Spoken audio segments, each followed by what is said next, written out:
Hello बच्चों, आप सभी को नमस्कार, जय हिंद। तो आज की इस वीडियो में हम करेंगे कक्षा 6 गणित, और इसमें हम वो अध्याय करेंगे जो मेगा सर्वे 2 में आएगा। तो उस मेगा सर्वे 2 में आने वाले प्रश्न हैं जो वो लगभग इसी में से आएंगे। तो आप सभी इसको अच्छी तरह से ध्यानपूर्वक समझेंगे। तो पहला प्रश्न है इसमें, नीचे दी गई आकृति को पहचान कर उसके शीर्ष कोने और किनारों की संख्या बताएं।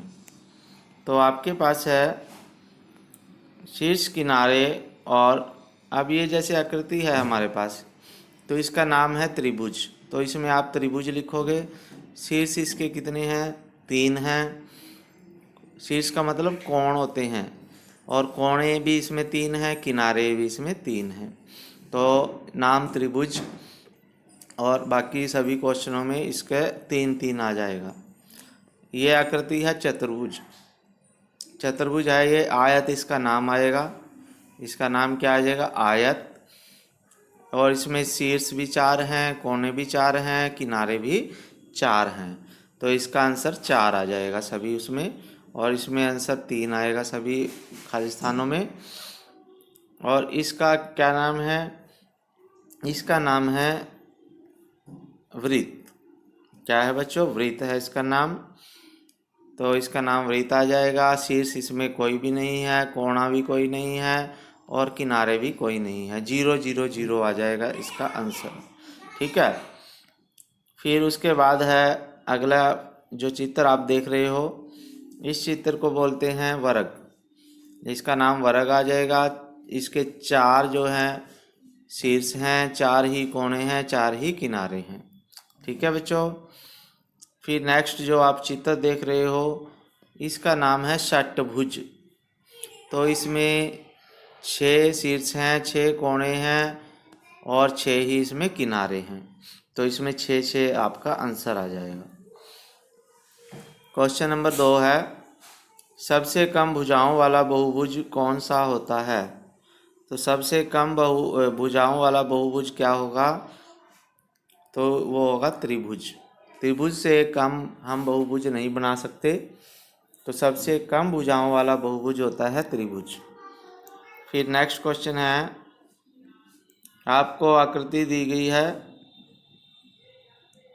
तो इसमें नेक्स्ट क्वेश्चन है तीसरा, आपको ये चित्र दिखाई दे रहा है।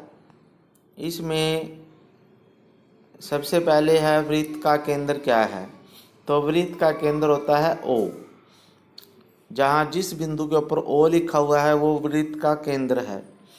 फिर उसके बाद है एक त्रिज्या का नाम लिखना है हमने। तो एक त्रिज्या हमारे पास OA हो सकती है। OA है, OB है, OC है। तो ये तीनों त्रिज्याएं हैं, लेकिन आपने एक त्रिज्या का नाम लिखना है तो OA लिखने हैं। ठीक है। फिर एक व्यास लिखना है हमने। तो इसमें व्यास क्या होगा?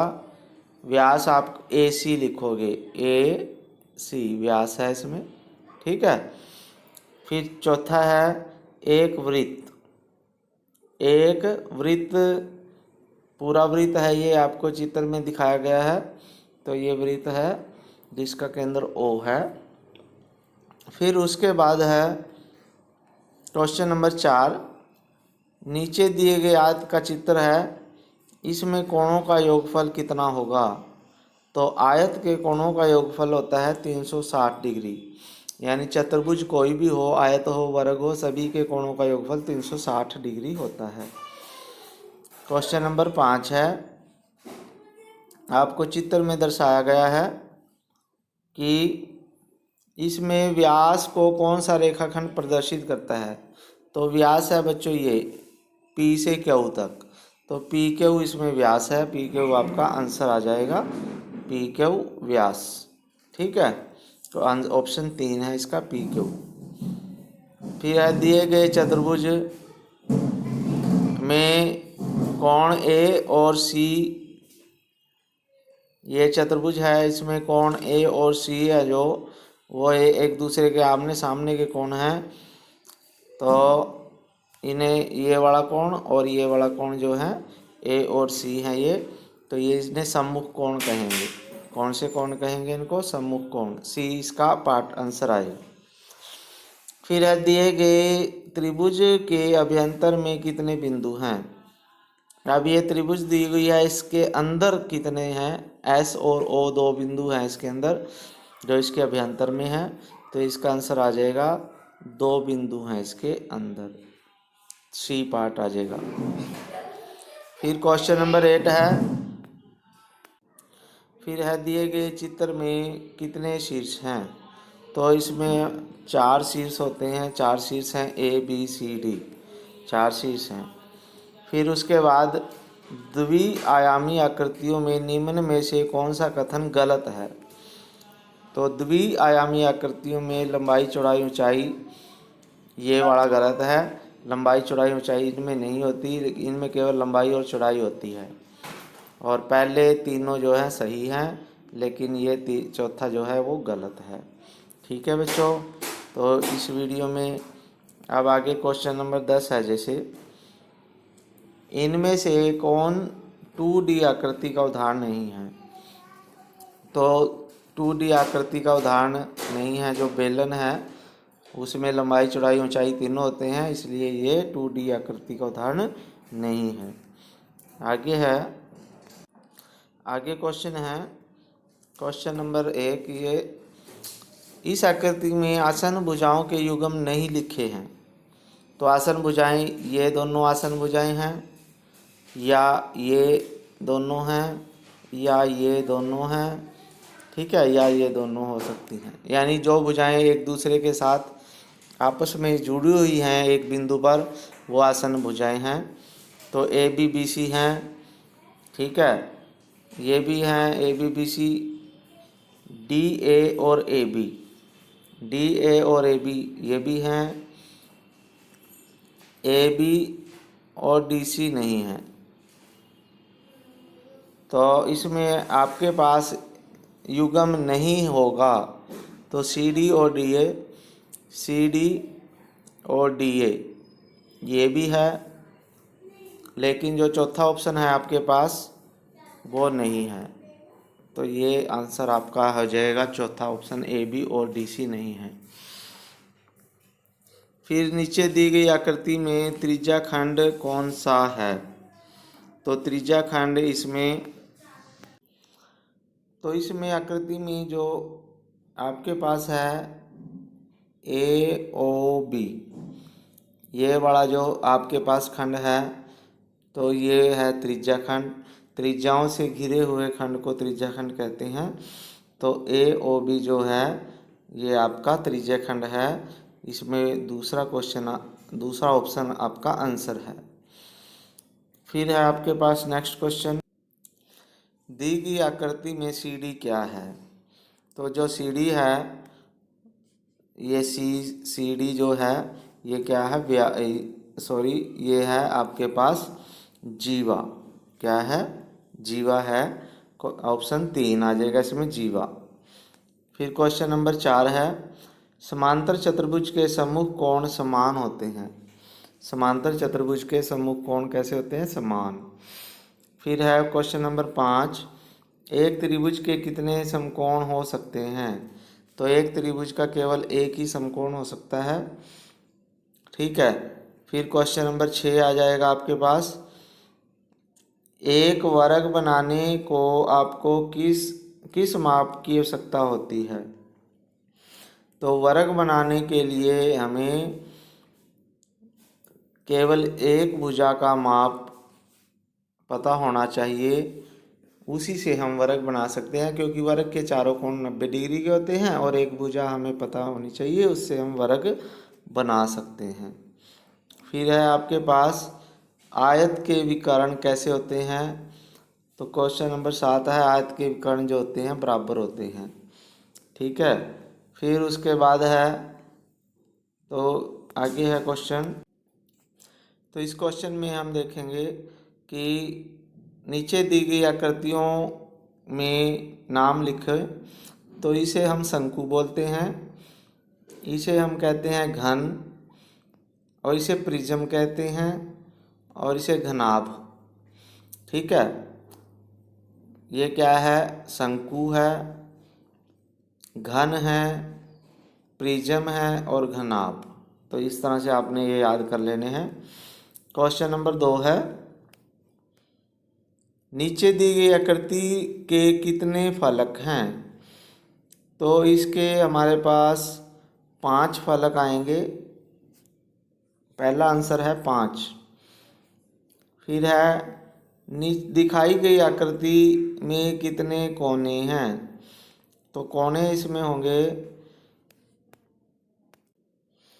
तो इसमें कोने 6 होते हैं। ठीक है, फिर उसके बाद है आपके पास नेक्स्ट क्वेश्चन, निम्न त्रिआयामी वस्तुओं में से किस वस्तु के किनारों की संख्या 0 है। तो आपको ये दिखाए गए हैं, इनमें से ऐसा कौन सा है जिसके किनारों की संख्या 0 है। तो इसमें जो बेलन होता है इसमें कोई भी किनारा नहीं होता, तो इसमें किनारों की संख्या 0 होती है। नेक्स्ट क्वेश्चन है, ईंट निम्न में से किसका उदाहरण है। तो ईंट जो होती है घनाभ का उदाहरण होती है। फिर उसके बाद छठा क्वेश्चन है, त्रिभुजाकार पिरामिड के कितने किनारे होते हैं। तो त्रिभुजाकार पिरामिड के आपके पास 4 किनारे होते हैं। कितने होते हैं। तो इसके जो किनारे होंगे वो 6 किनारे होते हैं। कितने होते हैं बच्चों, 6 किनारे होंगे इसके। जो ये लाइनें होती हैं ना, जितनी भी लाइनें दिख रही हैं इसमें, तो 6 लाइनें हैं इसमें, तो 6 किनारे होंगे। तो इसकी लाइनों को हम किनारे बोलते हैं। फिर है, वह कौन सी त्रिआयामी वस्तु है जिसमें एक जैसे 6 फलक होते हैं। तो जो घन होता है, घन के फलक 6 के 6 फलक एक समान होते हैं। फिर उसके बाद है आपके पास नेक्स्ट क्वेश्चन है, निम्न में से कौन सी वस्तुएं ठोस वस्तुओं के आकार की हैं। तो इसमें ईंट है और ये कांच की स्लैब हो सकती है। तो ये ठोस आकार के उदाहरण हैं। फिर क्वेश्चन नंबर 2 है, नीचे दी गई आकृति में स्तंभ क के लिखे गुणों के साथ दी गई 3 आकृतियां हैं, तो मिलान करना है हमने। तो जो जिस आकृति में 6 फलक हैं, 12 किनारे हैं और 8 शीर्ष हैं, तो वो होती है घन। तो इसमें से आ जाएगा घन।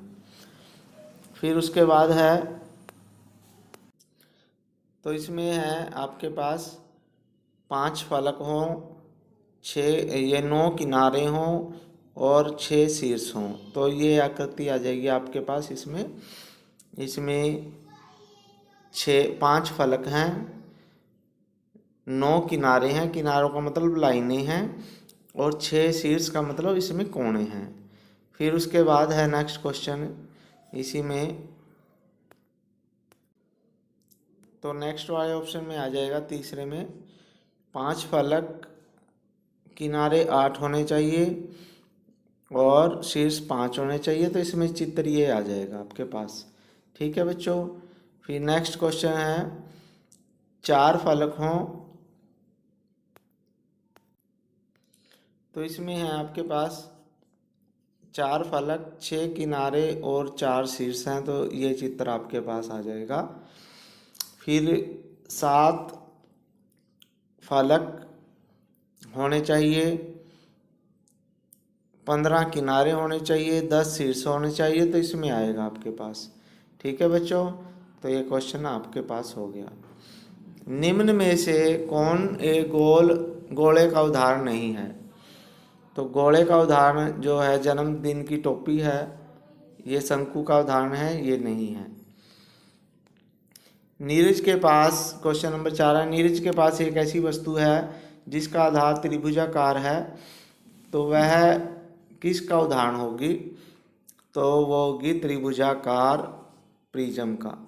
ठीक है, त्रिभुजाकार प्रिज्म का उदाहरण हो सकती है वो। फिर उसके बाद है आपके पास, या पिरामिड भी हो सकता है। नीचे दिए गए एक क्यूब दर्शाया गया है, इसमें आपको इसके कितने फलक नज़र नहीं आ रहे। इसके आपके पास कितने फलक हैं जो नज़र नहीं आ रहे। 3 तो फलक नज़र आ रहे हैं और 3 फलक इसके नज़र नहीं आ रहे। तो टोटल इसके 6 फलक होते हैं, तो 3 फलक हमें इसके नज़र नहीं आ रहे। फिर आपके पास क्वेश्चन नंबर 6 है, आपकी गणित की पुस्तक की आकृति कैसी है। तो हमारी गणित की पुस्तक की आकृति जो है घनाभ के आकार की है। ठीक है बच्चों, तो इस वीडियो में इतना ही था। तो आपने इसको अच्छी तरह से याद करना है, तैयारी करनी है, अपने दोस्तों के पास शेयर करनी है ये वीडियो। और यदि चैनल सब्सक्राइब नहीं किया तो चैनल सब्सक्राइब कर लीजिए, क्योंकि इसमें आपको मिलता है साइंस और मैथ का पूरी तैयारी का सिलेबस। ठीक है बच्चों, ओके, थैंक यू, जय हिंद।